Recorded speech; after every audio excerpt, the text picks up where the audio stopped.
더불어민주당의 차기 지도부를 선출할 8.29 전당대회 후보 등록이 모두 끝났습니다. 어제까지만 해도 김부겸 전 장관 그리고 이낙연 의원 2파전이 될 것이다 이런 분위기였는데 오늘 오후에 박주민 최고위원이 깜짝 출사표를 던졌습니다. 그래서 당대표 경선은 3파전으로 확정이 됐습니다. 여기서 박주민 최고위원의 출사표 먼저 듣고 오시겠습니다. 주민입니다. 당내에선 여전히 어리다고 평가를 받는 저의 도전이 당원 여러분 그리고 국민과 함께 큰 변화를 만들 수 있다는 희망을 품고 지금 이 자리에서 출사표를 던집니다.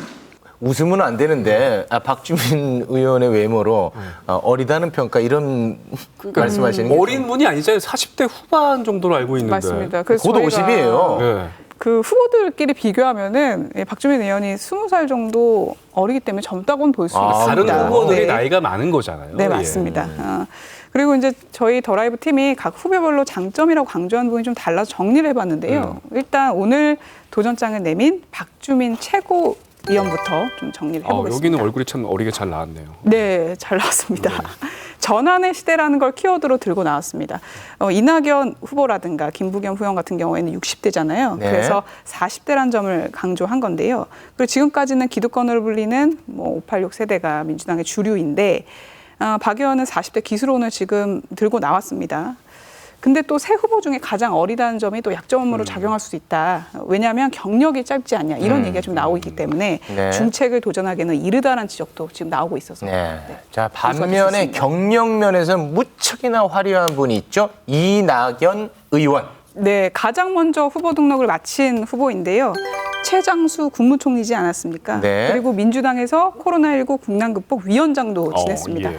그래서 이걸 경력으로 어필하면서 우리나라 위기 극복할 수 있는 당대표다. 이런 점을 지금 내세우고 있는데 근데 최장수 국무총리라는 점이 또 약점으로 작용할 수 있습니다. 왜냐하면 현 정부에 대한 비판 책임도 안아야 되는 수명을 또 지닐 수 있기 때문에 그리고 대선 출마 뜻도 밝히고 있어서 그렇게 되면은 7개월짜리 당대표 너무 짧지 않냐 이런 비판도 있거든요. 이것도 변수가 될 수 있습니다. 이낙연 의원의 이 같은 약점을 노리고 대권 도전 안 하고 대표 임기 꽉 채우겠다고 약속한 후보, 마지막 후보도 소개를 해 주시죠. 네, 두 번째로 후보 등록한 김부겸 전 장관입니다.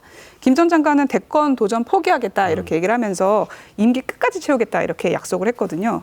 그러면서 관리형 당대표라고 당대표 되겠다고 했는데 국정 운영 도우면서 대선 주자 킹메이커 역할을 하겠다고 말한 겁니다. 네. 사실 당내 목소리도 좀 고려한 것 같아요. 당내에서는 이번 당대표는 2022년에 있을 대선이랑 지방선거 책임지고 이끌어갈 적임자 필요하다 이런 얘기가 있었기 때문에 이걸 고려한 것 같습니다. 근데 김 전 장관이 과연 이낙연 의원을 넘어설 수 있을지는 좀 의문입니다. 이낙연 의원의 경우에는 13개월 동안 차기 대권 후보 지지율 1위를 달리고 있기 때문에 그런 점을 고려했을 때 과연 넘어설 수 있을지 그건 네. 좀 미지수로 다가옵니다. 알겠습니다. 이렇게 3파전이 되면서 흥행은 매우 잘 될 것 같다는 생각이 드는데 관전 포인트는요? 네, 마지막에 출사표를 던진 박주민 최고위원이 경선 과정에서 얼마큼 큰 파괴력을 발휘할 것이냐 그게 좀 변수가 될 것 같습니다. 사실 이 후보, 김 후보는 지역 기반이 있거든요.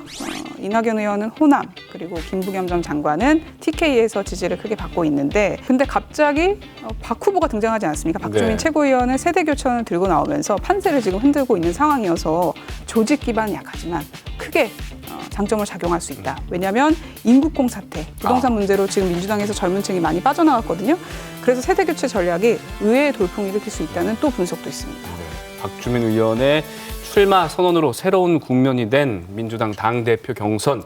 이제 벌써부터 뜨거운데요. 새롭게 선정돼 민주당 당대표에게. 네, 오늘 튀려고 또 네. 리본까지 달고 나왔습니다. 그게 뭔지 모르겠다라는 분들이 많아요. 저희 소품실에서 우리 제작진이 찾아왔는데 네. 뼈 때리는 한마디를 할 때 강조를 하려면 이걸 들고 하면 좋겠다. 이렇게 뼈를 가져오신 거예요. 네. 자, 뼈 때리는 두 번째 한마디. 민주당의 대표는 민주당만의 대표가 아니다. 그렇게 얘기하고 싶은데요. 사실 세 후보 모두 위기 상황을 얘기하고 있거든요. 네. 근데 여기서 위기라는 게 민주당 지지율을 얘기하는 건 아니지 않습니까? 그걸 좀 기억했으면 좋겠고 지금 뭐 코로나19라든가 부동산, 그다음에 안전 문제라든가 정말 위기가 많거든요.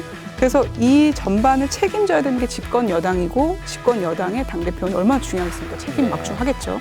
그렇기 때문에 민주당만을 위한 정치하지 말고 국민 전체를 위한 정치가 뭔지 고민해 주셨으면 좋겠다는 생각을 해봤습니다. 알겠습니다. 이렇게 웃으시나요? 대표 생로병사팀에 잘 갖다 주시고 알겠습니다. 돌아가시기 바랍니다. 이명선 기자였습니다. 고맙습니다. 감사합니다. Stay